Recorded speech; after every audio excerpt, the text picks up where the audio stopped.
The fall of Rome. Is the West next? Rome didn't fall in a day. It rotted from the inside out.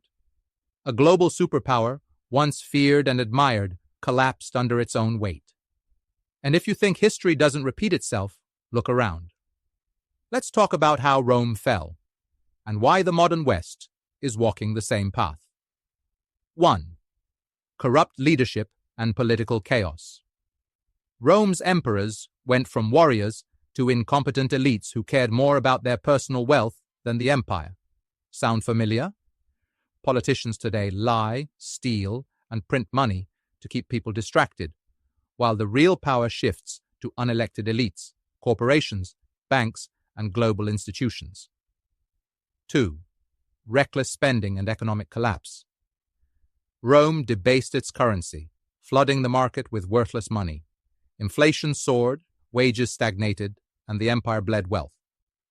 Look at the dollar. Look at housing prices. Look at your paycheck. They're following the same script. 3. Cultural decay and moral decline.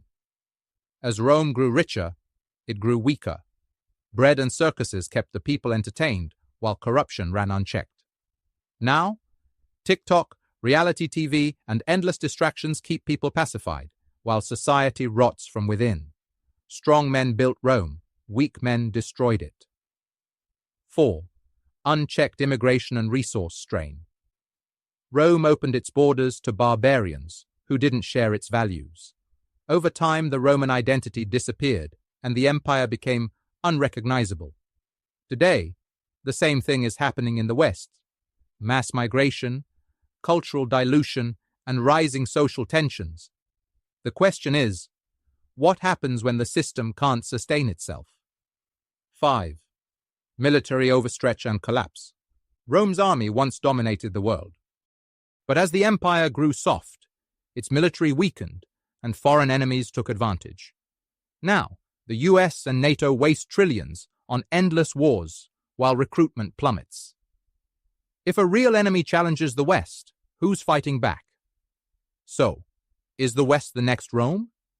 Look at the signs. The corruption, the economic decay, the cultural collapse. The only difference? Rome lasted over 1,000 years. The modern West isn't even 300 years old. My take. Every empire falls, but not everyone has to fall with it. The strong survive. The smart adapt. The rest? They get buried in the ruins. What do you think? Are we past the point of no return? Drop a comment and let's talk.